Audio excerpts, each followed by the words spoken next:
Hello and welcome again to the AHF podcast live. I'm your host, Joe Schwab. Since we first had Andrew Wickline as our guest on the podcast back in May, he's gone on to launch the March to a Million campaign, an ambitious mission to reduce opioid consumption after total joints to 10 pills or less. And we are here for it. But before we begin, remember, this is a live podcast, so please leave us your name and where you're tuning in from in the comments below the broadcast, whether you're watching on LinkedIn or YouTube, and drop us a question for our guests. They're here to answer you. Let's get started. Today, I'm joined by Dr. Andrew Wickline, who started this movement, along with Dr. Henry Biggs of Naples, Florida, and Dr. Kevin Smidt of Columbus, Ohio. Each of them brings a unique perspective on the challenges, the mindset shifts, and the success stories that are shaping this journey. Let's explore what's been achieved so far and how we can all be part of this growing effort. Dr. Wickline, Dr. Biggs, Dr. Smidt, welcome to the AHF podcast. Thank you. Thanks for having us. So let's start out. I'm interested to hear, especially from the perspective of Dr. Biggs and Dr. Smidt, who have signed on to this. Can you introduce yourselves? Can you share a little bit about your practice and your background? And maybe to make it more applicable to our viewers, a little bit about your experience with anterior approach. Dr. Biggs, why don't we start with you? Oh, thank you. A little bit about my practice. I'm a primarily hip and knee replacement surgeon. I've been working with anterior hips since 2009. My training was at Cleveland Clinic, did my fellowship there as a co-fellow with Dr. Wickline in 2001. So long ago, it feels like. I made the transition in 2009 after multiple cadaver courses and spending some time with Dr. Stefan Kreitzer in Houston, watching him do direct anterior for hip resurfacing, which really was interesting, seeing the technique.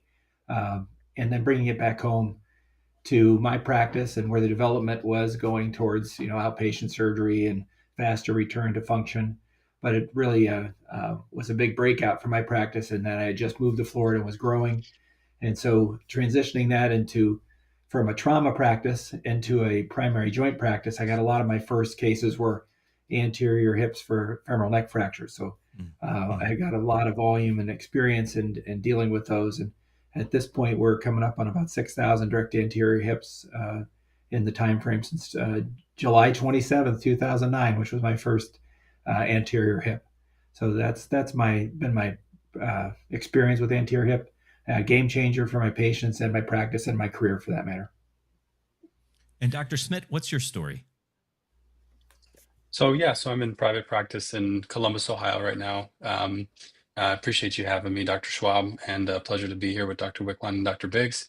Majority of my residency training was all posterior based approach, but I had some mentors that were in the private practice world that kind of taught me the benefits early on of anterior approach. So that's sort of where I sought out for my fellowship. I then did my fellowship training at Baptist Health in South Florida, Dr. Suarez, Dr. Lowry, Dr. Vanderven, where I did over 500 anterior hip cases, primaries, revisions, fracture work, conversions. So now I'm in practice now and almost exclusively anterior approach for all primaries, all revisions, all periprosthetic fractures. And Dr. Wickline, you're up in Utica, New York, right? That's correct. I've started here in 2002, so 23 years. It's a little small city just east of Syracuse. I dabbled with some two incision hip. Kurt and I both did direct lateral with Lowry Barnes, so I dabbled with two incision. Some were easy, some were hard, and then there were some reports suggesting some problems and fracture risk, and so. I started the off-table anterior in 2007, but I really struggled. And then And then Kurt came up and convinced me in '09. And since he came up, I've been 99%. Lower numbers in here. I'm about 4,500 direct anterior hips. But really, the key was my radiologist came out and said, "What are you doing different? Like, these patients can get." At the time, we're doing flat laying down X-rays, old school silver X-rays, and she said, "The patients can get on and off the X-ray table so much easier." And that's when I knew that we were on to something. And so I've never looked back. So I agree with Kevin. For the majority of patients, 99% plus anterior hip. So you pioneered this recovery process, which I'm going to have you describe a little bit to me, but you pioneered it with total knee replacement. And we know that despite the fact that both total knee replacement, total hip replacement, they're major joints, the recovery is two different beasts in a lot of people. Even when posterior approach was more the norm.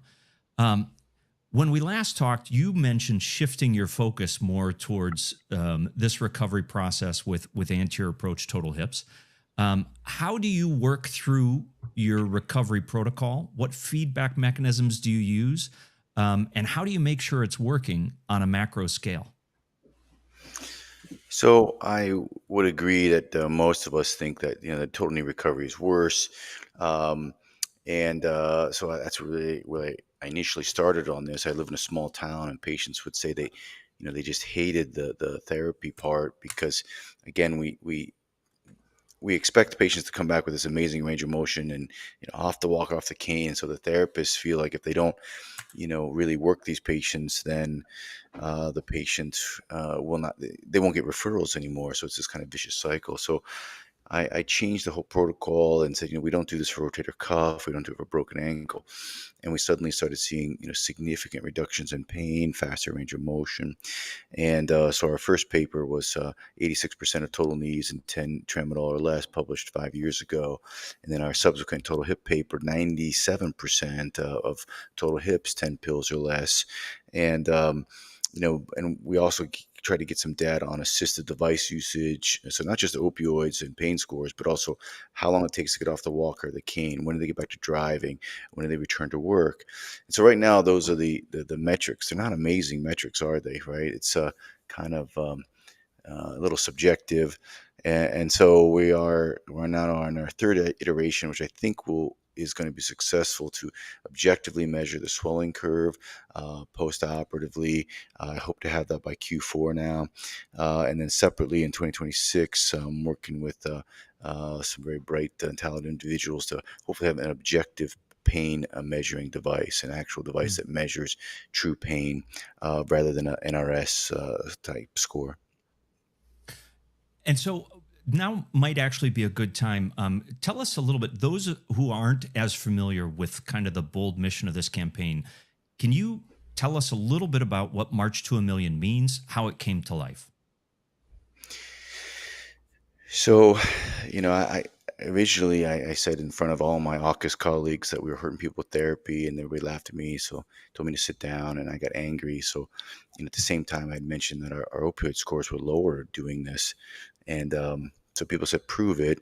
And so that's what I set out to do. And, again, it's been 5 years, 10 pills or less for the majority of patients. But yet in February of this year, they published in the Yellow Journal, the surgeons thought they were doing a pretty good job, 30 pills, but it turns out it was the morphine milligram equivalence was 110 per patient, hips and knees. And that's, like I said, that's a criminal number. Just 10 pills gives you a 6% chance of addiction. And so we really need to stop we need to get with the times. It's time to catch up. If you're doing more than 10 pills, then you're behind the times. And I think that's really where this mission came from. I want to get enough public awareness that we get into the mainstream media, showing that the surgeons like Kurt and Kevin are doing this routinely in 10 pills or less. And that's what patients want. Nobody wants opioids. And everyone knows the side effects. So that's what March for Millionaires. We're trying to get patients to sign up. It's free for every surgeon. You can sign yourself up now. You don't need me. You come right to the site, sign yourself up. When a patient succeeds in 10 pills or less, you walk them over to an iPad or a laptop and have them tell the rest of the world that, yes, they did it in 10 pills or less. Patients like that. And every third patient tells you some terrible story that they have a friend or a family member either addicted or dead. Right? 73,000 to 80,000 people last year, 600,000 people in the last 5 years. That's more than World War II and World War I combined, and nobody's talking about it. Yeah. And so that leads me to you, Dr. Biggs and Dr. Smidt. You know, this campaign sort of started. What was your inspiration to join? What was your first sort of reaction when you thought about participating, or maybe you were invited to participate? I was invited by Dr. Wickline to participate. I was honored. I know that he's passionate about it. This is something that he feels very strongly, has great information and data, and has done research on it. So the movement to get more people involved, you can't just clang a bell at the meetings and tell people. You kind of have to go to their door, knock on the door, and say, not only is this information in front of you, but I'm in front of you telling you, hey, I think we can do this. I think we can make a difference for thousands and thousands of people. So I was honored to be asked to be part of it, and then realizing that we were pretty close, and learning what we could do to get it more consistent and have a consistent results with 10 pills or less, and utilizing some information from other surgeons have been fantastic. Communication between doctors through this program as a result of it has been fantastic. So it gives you a little bit more of a broader spectrum and perspective from other surgeons of what they're doing, how you can incorporate that to maybe even turn that number down even further. So I think it's a huge undertaking, but it's unbelievably worthwhile when you look at the statistics. Dr. Smidt, how about you? Yeah, similar. I feel really honored to be a part of this mission. I was humbled when I was asked to be invited, and I'm just really grateful for the knowledge that Dr. Wickline has shared with us. It makes such a positive impact on our patients and their families. So I'm really proud to support the mission.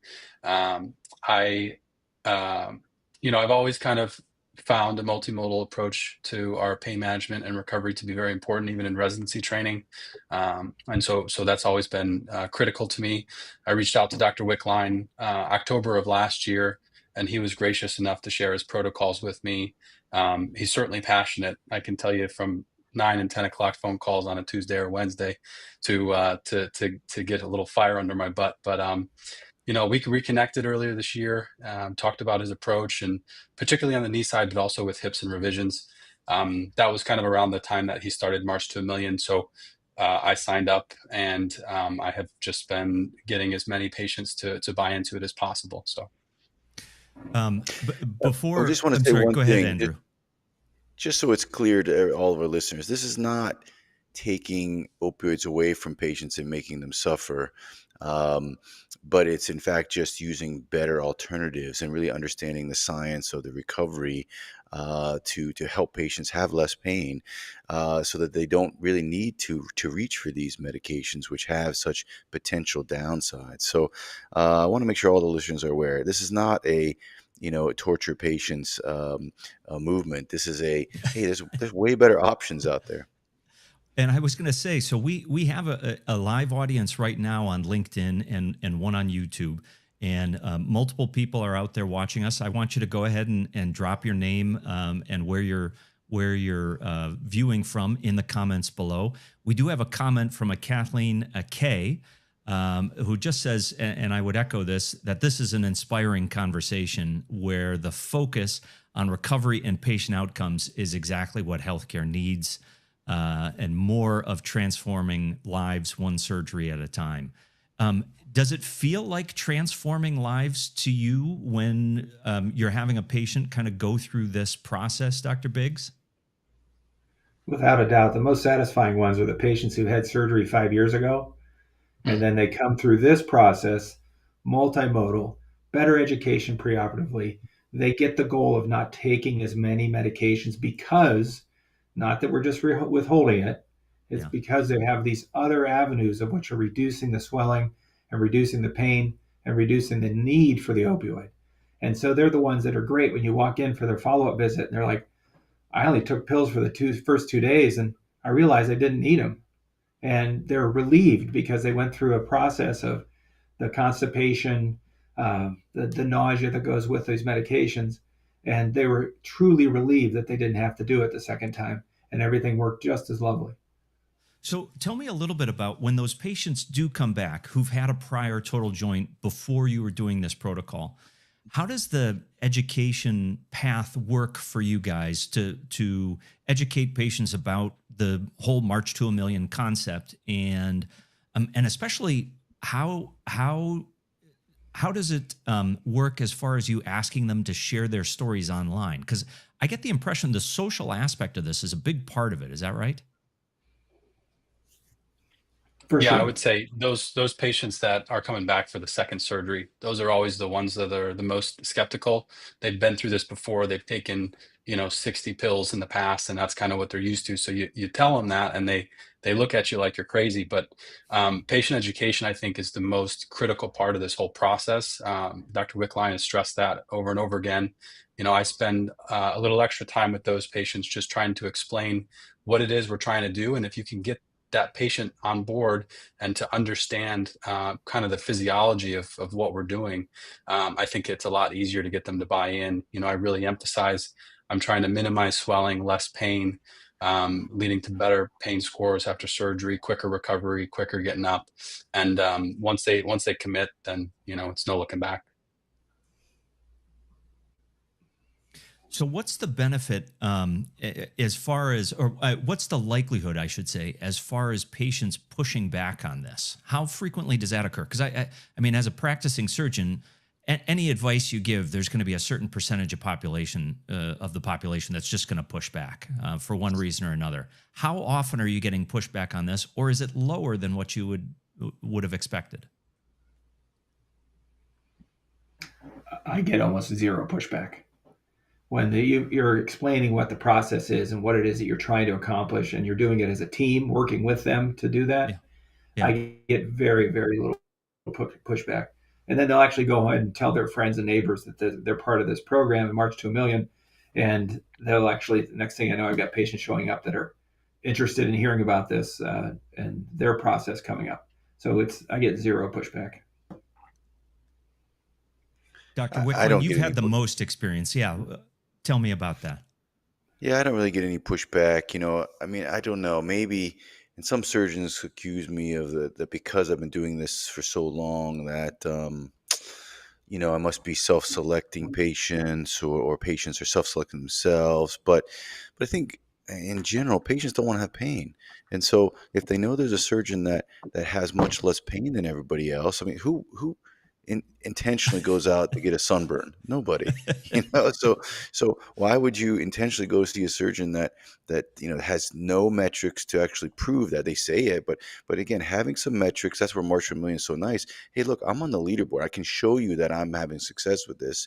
And I think it's an easy, cheap way to have some metrics for surgeons to help patients understand that their surgeon is doing everything possible to not just prevent pain, but also, if they're doing those things, they're probably also doing everything possible to prevent complications. So I think that's number one. Number two, I have a video that goes over all the different pain medicines that I'm about to give to the patient. So they watch that video before I ever walk in the room, before that pre-op visit. And so Yeah. all of the pills are explained and why I'm using them, and give the rationale with some more simple layperson type of explanations. And so when I walk in the room and I go over the meds, they're like, "Oh yeah, that makes sense. That makes sense." I think sometimes when we get in the exam room, the patient, you mentioned something about, oh, I'm going to use baby aspirin for blood clot prevention. That leads into a minute and a half discussion about how they've been using baby aspirin for a long time, and then their doctor told them not to take it. And having the video prevents the interruptions and provides it has to be 8 to 10 minutes, no longer than that, but that gives the patient the information. They can't interrupt, and then when you come in, then you can have those discussions, and it helps both the surgeon with throughput issues, to be quite frank, but at the same time make sure the patient has the education and they're on board. a couple of just a couple of folks who have joined and have I want to give a acknowledgement of. There's a Clarence Key in College Station, Texas, and Alejandro Cota, who's actually a Mizuho OSI engineer in East Bay, California. So the HANA table folks are here listening to us.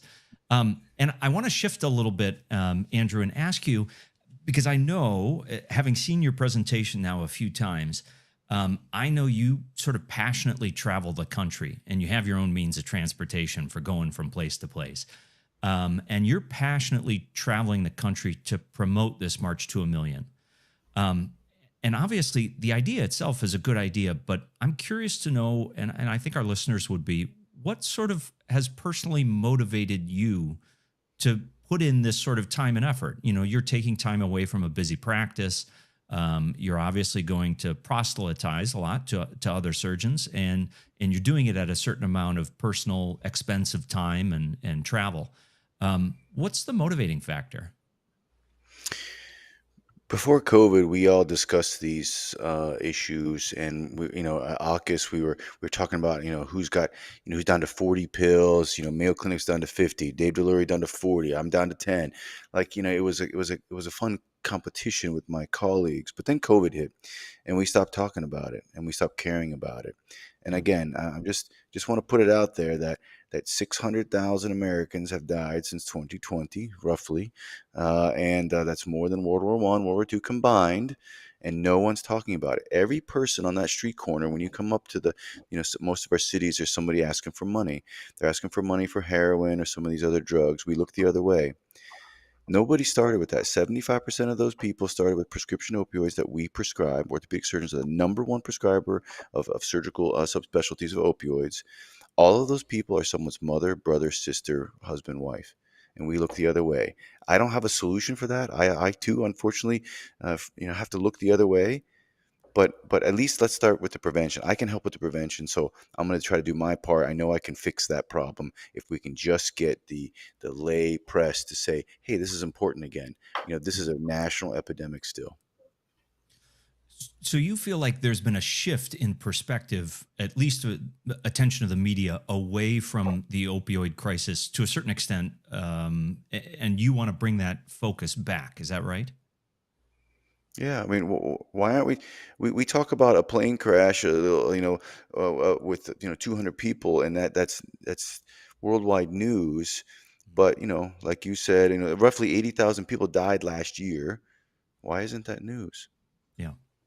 We do have a question in from Kathleen K. She says, tell me about healing time without opioids on board, meaning feeling drugged as opposed to managing pain without narcotics. And I'll say, Dr. Smidt, what's been your experience with that with your patients?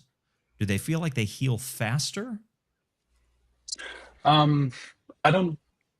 That's kind of a little bit of a difficult question. I don't know if they feel like they heal faster. I mean, I think with some of the protocols that we use to get them to control their pain, they are recovering quicker, getting better range of motion, feeling more comfortable.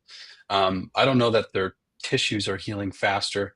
One thing I like to kind of tell the patients is, once I do the surgery, that joint is solid. Now, of course, we avoid high impact for a little while, especially with our uncemented hips.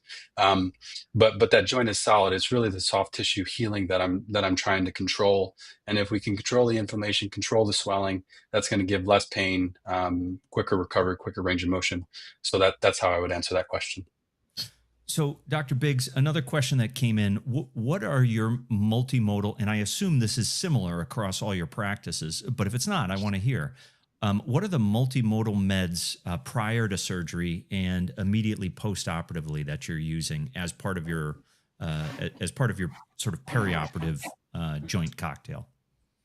On my hips, preoperatively, the patients receive 3 days prior. They have 3 times a day they'll receive 1,000 milligrams of Tylenol leading up to their surgery day, and then the day of surgery they receive a dose of IV Decadron preoperatively, and then surgery they'll have a local injection. I'll also drop Zen Relief into the joint.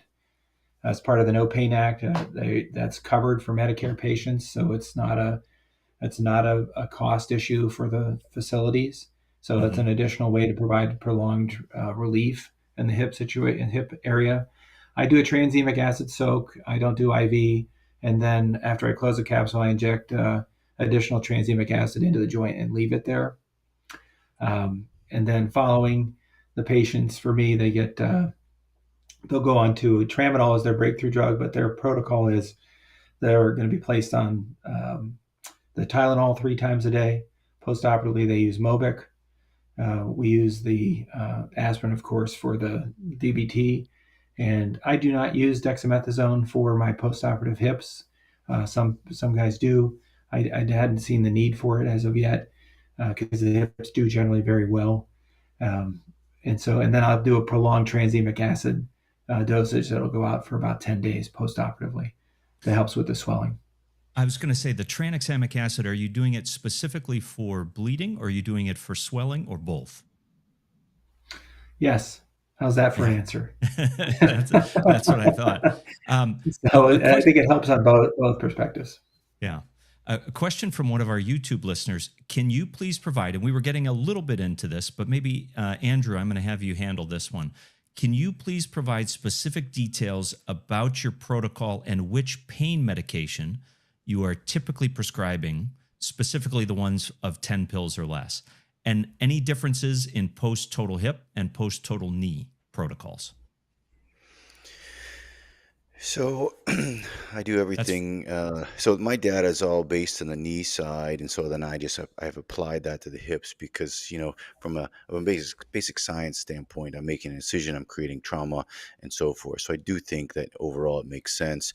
So I use Celebrex or Mobic. I use the baby aspirin that Kurt talks about, and the Tylenol, and I do use some low-dose prednisone for 3 weeks, 5 milligrams a day. So that's 4 pills right there. I use the extended length TXA for every patient. We just published on that very low DVT rates. So if anyone's worried about that, you can see my recently published paper out of Journal of Orthopedic Experience and Innovation. We only had 5 DVT out of just under 1,000 patients. So that's well in line, in fact, better than many papers out there. But it also was part of the protocol that you've got to walk 5 steps each hour while you're awake. You've got to do the ankle pumps each hour. And then for the last, since June 16th, I've gone live with the new sodium voltage gated product, suzetrigine, brand name Journavx. And so looking at our last 90 opioid naive patients, I only had 1 patient that required an opioid prescription. So the other 89, all 90, I didn't even write an opioid prescription. So I only gave them Journavx with gabapentin for breakthrough. So we had 1 knee breakthrough on day 7, the 3rd pain spike that my book talks about. So we've been really successful with that. We're pretty excited. We're showing by using the loading dose preoperatively, you can also see lower intra-op opioids and certainly first stage recovery opioids. It looks like it's going to be about a 5.4x reduction in first stage recovery opioids for these patients. So that's what the preliminary data is looking like right now. My research team member, Lou Batista, who's published a couple of my other papers, just got back to me on the data. So it's looking really good. Wow. So that was actually one of the questions we had about using these new sodium channel non-opioid meds, as well as things like buprenorphine patch. Any Dr. Biggs or Dr. Smidt, are you using these additional medications? I'm using the Journavx, and it's been quite impressive, the pain relief that these patients are having. How about you, Dr. Biggs? My first Journavx patients, I've had 2 so far that were just as a trial through the company, being able to give me samples. We start it's a process getting that medication to the patients as far as working with the pharmacy and the representatives. Mm-hmm. We've gone to a process now that we feel pretty good about, which is going to be a mail pharmacy. So we send all of our prescriptions for the postoperative period to the pharmacy, and they deliver it to the patient 3 days pre-op. So we can go over instructions. But our first Journavx patient will be on September 3rd. So maybe Dr. Wickline or Dr. Smidt, you can sort of respond to this, but is this going to be the breakthrough sort of non-opioid pain medication, or is it just is it not just, is this another arrow in the quiver? I personally think it's another arrow in the quiver.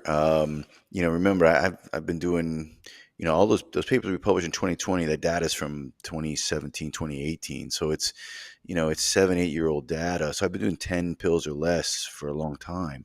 So I think once you get down to that number, you've been chasing it. This for me is what is now pushing me into completely opioid free.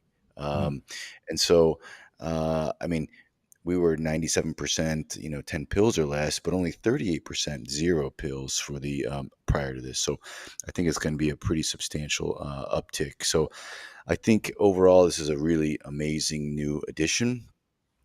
I just hope that the company and the government figure out how to get it paid for in the long term. Right now, it's working, but I worry about what's going to happen when the company needs to make money. Dr. Smidt, what's your experience been? I've been using it for about 4 or 5 weeks now. Some of the local pharmacies have a tough time filling it, and it takes a little bit of extra time to try to get them on board. What I've gone to doing is just putting the coupon code, um, all of the numbers and letters into a comment that gets sent over to the pharmacy, and I'm probably about 90% successful with that. I think it varies by state. Unfortunately, some of the Medicare insurances in my state cover a portion of it, which makes that code invalid, and then the patients end up having to pay a higher price for it. So like I said, I'm about 90% successful with it, but it's been very dramatic difference in their pain post-operatively. In fact, I use the gabapentin for the breakthrough. I'm seeing way less need for the gabapentin. So it's all about controlling the amplification of the pain signals. So, by really looking at that, that's really going to be my focus in the next 6 to 12 months, is understanding those pathways that we learned, 30 years ago, and all the advances since that time. I think that's really the answer, is that we need to stop. I mean, here's the best way to describe it. We do the incision. It's kind of like the boat going over a lake at 6 p.m. where there's no waves. It's like a mirror. The wake comes out and it dissipates and it's back to normal. Versus when we do an operation and we tell them to go, and we're not really controlling those things. All of these, the swelling and the continued trauma to the tissue, keeps amplifying those pain signals, and so that leads to higher overall pain, sensitization, and that's really I think as orthopedic surgeons we need to get back to understanding the basic science of that. Yeah. And I'm curious to hear your perspective. So, you've mentioned several times critics who, when you've presented your data or presented your experience at in larger settings at AHF, for instance, you've been met with a reasonable amount of criticism. When you get surgeons who are now coming to you asking you for help about how to do this, are there things you're getting pushback on from them, even the surgeons who are interested in going forward with, trying to replicate the experience that you've had? Tell me a little bit about that. I think the reality is you have to spend a lot of time, nights and weekends. Like I started writing, the book for the patients, the journal, and it just keeps, now I'm working on my 33rd edition of it. And, many surgeons want to have that, but it takes, I have 8,200 hours of my life, nights and weekends, away from my wife and kids. And, that's over 4 years, Monday through Friday, 40-hour work weeks, nights and weekends away from family. Yeah. And so, and since there's no extra money in it, like if the government immediately said tomorrow you're going to make an extra $100 for every patient that's 10 opioids or less, every surgeon would figure out a way to be on that boat within 2 months. Yep. Every single surgeon. But yet there's no incentive from the government. So it tells me the government really isn't interested.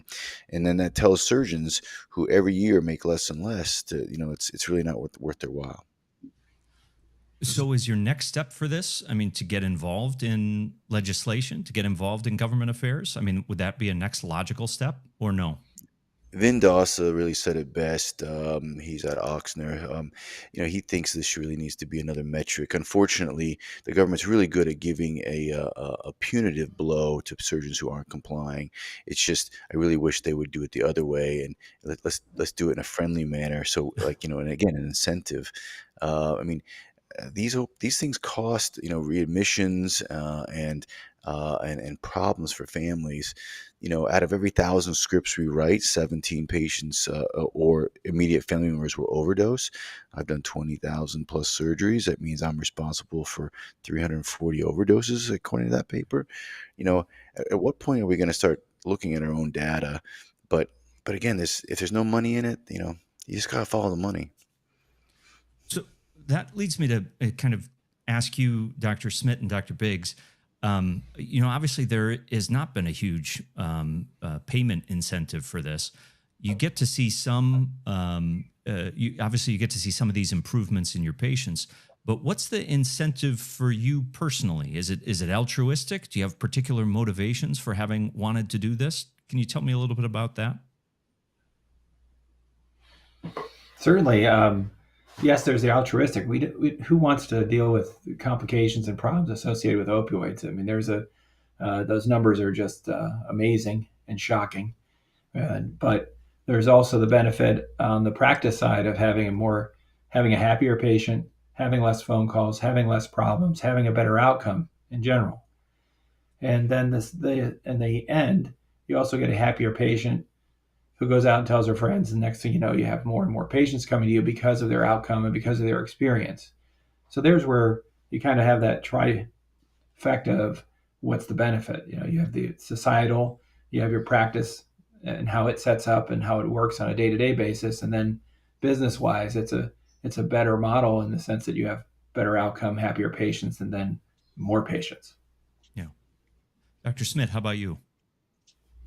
Yeah, I would agree with most of what Dr. Biggs said. I would just say that, I think we should always be trying to do better as surgeons for our patients, and always trying to find new ways to help them recover quicker with less pain. And I mean, I can't tell you how many surgeons I've come across in training that, this is the way I've always done it. I don't have a problem. I'm going to keep doing it this way.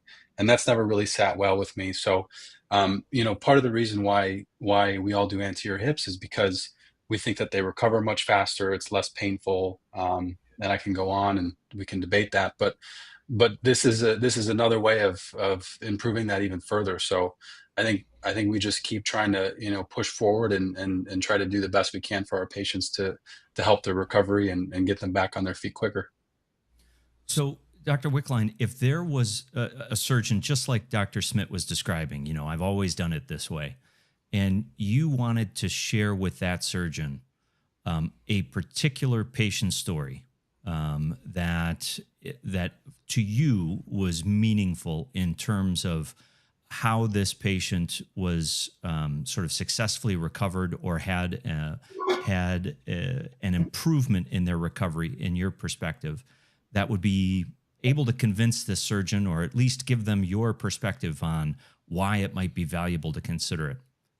Obviously, you don't have to use any patient names or anything like that, confidentiality, of course, but do you have that story?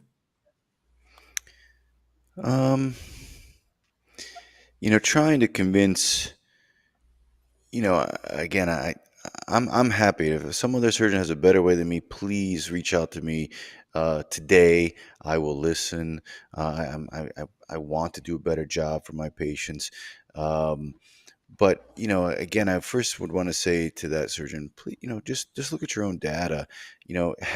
Spend a little time, a little money to have someone look at your data, and then you start to see, oh my gosh, it's not as good as I think it is. I mean, I was surprised at my own data when when they told me to publish something. I thought I was doing 10 pills, but at the time it was 30. So I immediately started making some changes, and lo and behold, patients were still just as happy. And there are multiple studies that show that the just the prescription amount can be dropped with no change in patient happiness or satisfaction. We find that patients, if you give them 30 or 50 or 60 pills, there's less prohibition to just using a pill, right? But if they only have 10, then they say, well, I'm a little uncomfortable, but I better wait. I better save that. And again, it kind of sets up the right mindset, which is these are things that should be used as last resort only. And again, by having the books that I write where there's a journal in the back, have your patients journal their experience. Take the next 100 patients and have them journal their experience. Not, pain. Well, pain scores are helpful maybe, but more, I don't want discrete 0, 1 binary data. I want you to ask the patient, what can I do better about this day? What is this day like for you? What was the Mhm. toughest thing and easiest thing for you to do today? When you get those journals, of which I have 8,000, you recognize that there's a lot more to get done. There's a lot of low hanging fruit here that we can be focused on. So I think, again, as Kevin mentioned, and Kurt was on a big podcast with me prior to this on ViewMedi. We have a 3 hour podcast looking at all the different things that can make a difference. Do you know what the top 10 or March to Million surgeons all said was number one? Education. Wow. So that's the biggest thing I would say. Go see 10 surgeons, not just me. Here's 10 surgeons all telling you the same thing, that this is doable and education is the number one thing. So we have a comment and a question that came in. The comment on LinkedIn from Bryn Thatcher, MD, a board certified in family medicine, now doing addiction medicine fellowship. She just, Dr. Thatcher wants to echo what Dr. Wickline said regarding the amount of people with opioid use disorder who started taking them prescribed from a physician. As you pointed out, most of which is going to be orthopedic surgeons following orthopedic surgery. Dr. Thatcher goes on to say, kudos to you all. Effective non or low opioid pain management and preventing addiction upstream are such an important piece of tackling the opioid epidemic. And that's certainly what we're all here for. I see a smile on your face, Andrew. I'm so happy to hear my colleagues chime in on this because it really is like, again, I don't know how to fix it. And she's doing the harder part, the downstream. We have the upstream part. It's super fixable for us to do this right now today. Yeah. So and again, I just encourage all of my orthopedic colleagues, get on the train. This is it's leaving the station. At some point, you're going to be the one that people are looking at with the with an unhappy face. Being that this is the one time it's important to be at the tip of the wave rather than in the back. There's a question in too from Khalid Youssef, who many of you might know, total joint surgeon down in Texas. Busy. Any thoughts on indwelling pain catheters for adductor canal, Avanos on Q pump versus Exparel versus ropivacaine? So I think I'll tackle that and let my colleagues also chime in. So those are, of course, for total knee replacements. Total knee, And again, right. by looking at that, it's a good proxy for what we're doing for hips. So I have a large experience with that. The 10 pill or less, we used the OnQ pain ball pump. It worked great. And then we had to switch catheters at my facility, and we went from a 6% failure rate to a 26% failure rate. I think that's been addressed now, but we kind of went down a different path. It certainly gets reimbursed quite nicely at with the No Pain Act, particularly the ambit, I believe. So I think there's some good reason for surgeons to at least start there if they're struggling with knees. But I've been able to get away with just doing an Exparel adductor canal block myself with a periarticular injection. I don't use the IPAC, and now with the suzetrigine, like I said, 89 out of 90 patients, no opioid prescriptions at all. Dr. Biggs or Smidt doing anything as far as indwelling catheters? I do not. I have not. I don't have any experience with it. I've always done adductor canal blocks and then converted over to Exparel adductor canal block they only give half the dose, and then I put the rest of the Exparel into a intraoperative periarticular injection with ropivacaine. How about you, Dr. No experience. So no experience from me with that, but I do a large volume periarticular injection. I don't do any blocks at all, and I do it at 3 separate time points in surgery. I Was do it think, not part of your training? Is that I'll just finish it. Was that not part of your training in your fellowship, or was it something you saw and decided not to do? No, I've never used them or seen them. The the OnQ pumps or those other pumps that stay in place. In training, we did some adductor canal blocks, but I talked to some surgeons who don't use them in the KA knee space, Yeah. and so that's what I'm doing. Andrew, what were you going to say?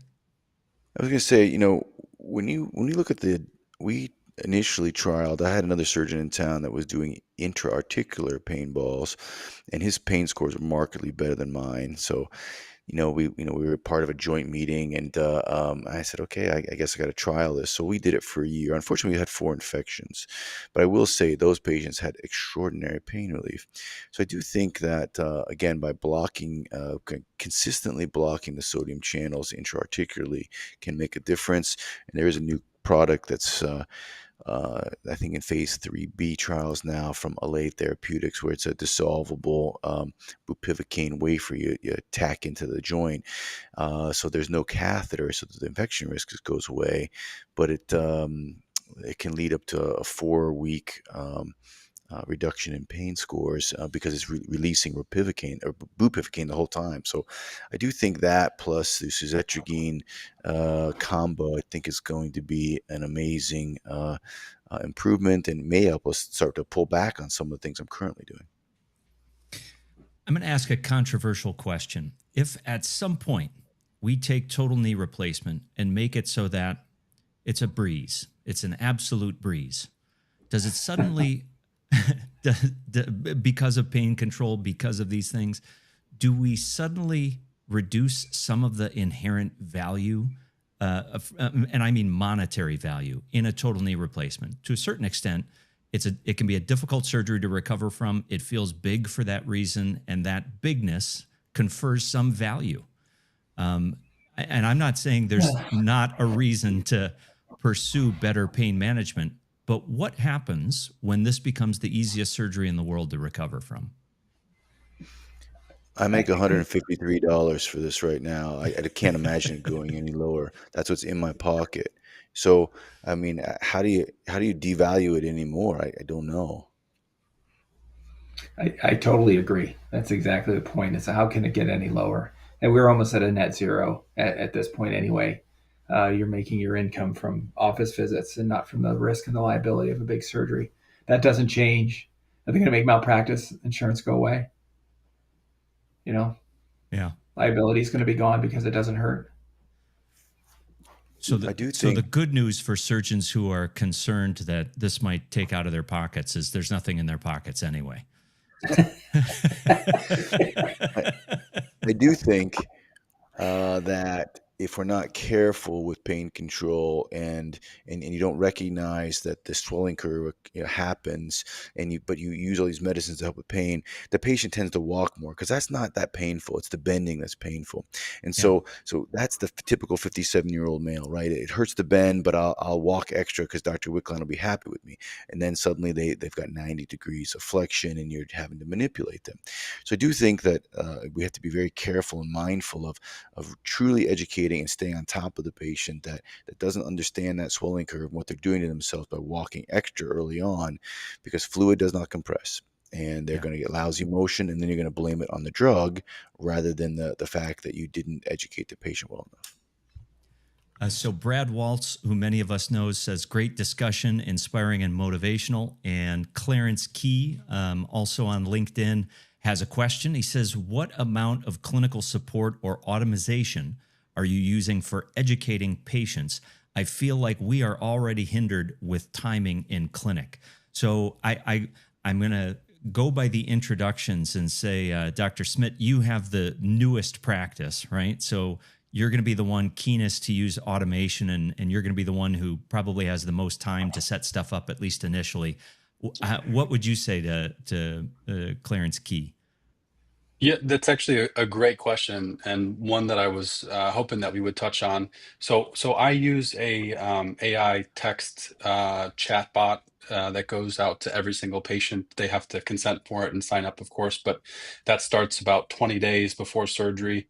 Kind of gives them tips on how to prepare their home and prepare for surgery and what to expect at the hospital, and what the protocol is like after surgery. And then that continues for 6 weeks after surgery. So every single day they get a text with an update on their step count, with their range of motion goals, if they're lagging behind, if they need to call the office, support to try to encourage them if they're having a little bit more pain. And it has gotten tremendous feedback. So I do have more time to set that up. I mean, that took probably 8 hours to craft both those for knees and hips. But in addition, I think, spending a little extra time with patients in the clinic on the day of surgery. And then, my handouts are very, very tailored specifically for what I want. And then just another point about that text bot. So they can actually ask questions, and then the bot will answer based on my protocols that I've put into it. So it's been wonderful. That's Dr. awesome. Biggs, how about you? No, I'm old school. I'm all words and pieces of paper, and I love hearing about that. And I'm going to have more questions for Dr. Smidt off air, because I have a lot of want to get more information about that. I don't have recovery apps, recovering steps. It's all, it's a lot of it's phone calls and information from home health or patients directed. So I'm very interested in it. It's the way that it's going to make things easier for us to educate patients, get a more consistent outcome, to have more hands-on feel without our hands actually being on, and getting that information, empowering the patient. I think it's awesome, and I want to learn more about it. Dr. Wickline, you mentioned videos up front that you have patients watch. Any other type of automation that you do? So, I'm just going to throw it out there that when your daughter's pregnant, what does she get? She gets this book. She doesn't get an AI bot, right? And that still happens. And when your family member has breast cancer, they get this book. So I will say that again, plug for myself, but this is what patients need. They need the book, and it makes a difference, right? It helps you not have those questions and all those phone calls. And when you do get the phone calls, my staff know, check your book on page 37. It talks about this, but let's go over it again today. And so again, it kind of reinforces how important it is for them to follow through. So that's helpful, number one. Number two, I'm working with Charles, as well as another company, to work on an AI bot with all the data that's in my books. And then number three, Medacta has worked with me. We made a pop app that has videos from 6 weeks pre-op through 6 weeks post-op. So they're timed and they're just the right amount of information, so it doesn't feel so overwhelming in the beginning. And then again, I have my own personal videos in the office. So I do use it. I do think it makes a big difference for your office. So get those short videos that you can have on an iPad in the office, that before you walk in the room, the patient has refreshed themselves on what's important for that visit, and it will save you time and have the patient feel like they've gotten all their questions answered. It's amazing how happy they are when you answer the question before they ever ask it. Yeah. So if I were to take away from that, the AI chatbot is not as good as your book unless it's an AI chatbot based on your book. Then it's just as good. I don't know. I haven't had the experience using the AI chatbot. I've tried several AI chatbots myself, and ChatGPT 5, and asking it questions, and I've had to correct it multiple times. It said suzetrigine was a 1.7 sodium channel blocker, and that's not correct. And so I let it know, and it said, "Oh, thank you, sir. Let me correct that for you." Like, that's not very helpful to me. I want it to be accurate the first time. Is it at least For what as good it's as a worth, first-year all my medical patients. student? Sorry, go ahead. I was going to say, for what it's worth, all my patients get the less swelling, less pain book, and my chat bot is basically built on your book. So That's cool. I love it. There was a question that came in actually about a prior topic of conversation. Khalid Youssef actually wrote back and said, if the pain generator is interarticular, would Zyn Relief be better? So I'm tempted to go down that route, but so you remember uh, you've got the intraarticular pain with that. Then these neurons start at the dorsal root ganglion in the spine, right? And they send their branches all the way down to the knee, and so that's where you also get that amplification effect. So this is where I'm kind of heading back towards: should every patient have a spinal? The problem is, trying to get consistent spinal the right amount of time so they can go home the same day without delaying or creating urinary retention. And then, should every patient have the sodium channel blocker? I think so. Again, should and then you've got these other fibers that respond to swelling and mechanotransduction. So what can we do to block those? Sodium channel blockers do that. So again, an intraarticular a patch, I think, makes a difference. So yes, Khalid, I think you're right. I think I need to trial it. I need to do a head-to-head. Maybe that's something I can get done starting Q1.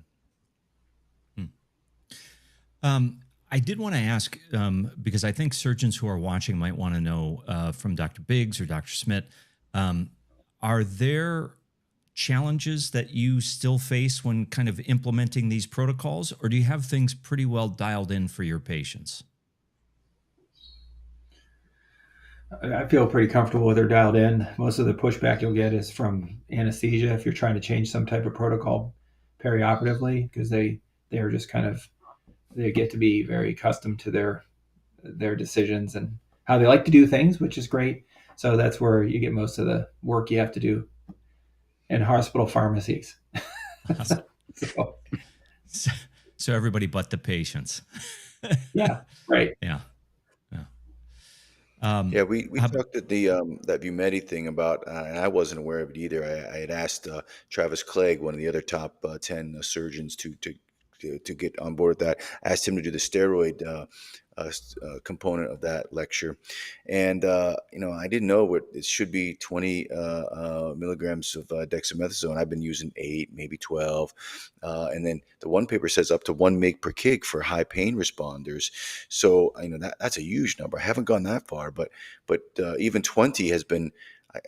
I got to be honest. We did that how long ago, Kurt? Maybe 3 weeks, 4 weeks ago, Yep. and. Yep. And yet it's still not consistent at my ASC where it's a small center and it should be already done consistent every single patient, and there's still some pushback. What did you use your dosage now? What did you switch to? I've gone to 20. I'm using 20 for everybody, unless they're insulin dependent. Pre-op. Pre-op. I can't get my guy to go over 6. Yeah, see what I'm saying? Yeah, I totally. Just to follow up, Khalid wrote in and he says he'll start with you. He wants to collect data. Awesome. Well, he'll have that paper done in a month. That man's he's busy. He lives on caffeine, I think. So I want to be mindful of everybody's time because we're about an hour in, and that's what you gentlemen were gracious enough to offer. I do want to ask before we go out. I do kind of have one question, and let's sort of go around the horn, and we'll start with you, Dr. Wickline, but I want to hear from Dr. Smidt, Dr. Biggs. If you were to give one reason today to every surgeon who's watching why they should consider joining the March to a Million campaign, what would that reason be? And once that reason is taken, you don't get to use it. So whoever gets Dr. Wickline, you get to go first. I think if you're using more than 10 pills, you're doing a disservice to your community. Even 10 pills gives a 6% chance of addiction. We need to get these drugs off the street. There are better ways to do it. Yes, there's going to be a few patients that don't fit that paradigm, but it works for everybody else. This is doable. It's been out there for 7 years now. Please change your practice today. I have my own personal family members that have been affected by this. 1 in 4 of your patients has someone personal in their family or friend circle that is affected by this. Start today, please. Kevin, how about you? We touched a little bit on it, but we as orthopedic surgeons are responsible for 8% of all opioid prescriptions that go out in the U.S., and that's just a huge number. So I would just say, I challenge everybody listening and everybody out there. really try to redefine how we think about our recovery postoperatively and our multimodal approach, and sign on board with us and try to help kick this to the curb. Dr. Biggs? We as surgeons are always fighting for the better outcome, and this is part of it. This results in a better outcome for the patient, for their families, and for their knee and their hip. It's just a better outcome, and that's what we're taught to do from the moment we started our residency. So this is just part of that normal process of getting better as surgeons and being better doctors. Well, I can't think of any better reasons than that to join the website. Dr. Wickline, do you want to give out the website? We'll put it as part of the broadcast as well, but do you want to make sure everybody has it? Yeah, it's March to a Million with the number 2, March to a million.com. You can sign yourself up. It's 90 seconds. You can sign yourself up. You can download the PDF, print it. All you got to do is hand it to your patient, walk them over to an iPad or a laptop that's already loaded, and then they comment on what they think made a difference. So you get to see, because it's there, but also everyone else in your community gets to see that you are now a hometown hero. That sounds great. And I'm going to, if I have the opportunity, I'm going to bring our producer Lila in as we're finishing up here, because I just want to acknowledge the help that she's given for setting this up. But I also wanted to point out the what I thought was really impactful post that she had on LinkedIn about, just like you talked about, Andrew, everybody's got somebody who they've been affected by. And, Lila, you sort of shared that you've been affected in your family as well. And so I just wanted to give you the opportunity to, before the wrap up, if there's anything you wanted to add. I just want to say thank you again. I think I've communicated so many times to Dr. Wickline how powerful I think the mission is. So thank you for everything that you do. And Dr. Biggs and Dr. Smidt, thank you for sharing your time with us today. It was such an inspiring conversation. And I hope that our audience really took something meaningful from it and can take it back to their own work and community. So thank you again. And I'm looking forward to more conversation like this, Joe. I think you're doing something great here. Yeah, it's great to have such an amazing, set of surgeons to talk to, and such an amazing campaign, such an amazing mission to really be able to promote. And we're fans of it at the Anterior Hip Foundation. I'm a personal fan of it, and anything that we can do to promote, like you talked about, better care for our patients, faster recovery, lower use of opioids, and lower risk of complications. That's what we're here for. And so I want to congratulate you and thank you, Dr. Wickline, Dr. Biggs, Dr. Smidt, for joining us today for this conversation. I appreciate it. Thanks, guys. Thank you. I want to thank, Thanks for having us. And I want to thank everybody who joined us both on LinkedIn and on YouTube for this wonderful conversation. If you have additional questions, you can always feel free to add them to the chat, and we'll get back to you as best we can. We'll try and keep the conversation going. So thank you for joining me for this live episode of the AHF podcast. As always, please take a moment to like and subscribe so we can keep the lights on and keep sharing great content like this with people just like you. Please also drop any topic ideas or feedback in the comments below. You can find the AHF podcast on Apple Podcasts, Spotify, or in any of your favorite podcast apps, as well as in video form on YouTube/@Anterior Hip Foundation, all one word. We're also broadcasting live on LinkedIn now and again. Episodes of the AHF podcast come out on Fridays. I'm your host, Joe Schwab, asking you to keep those hips happy, healthy, and opioid-free.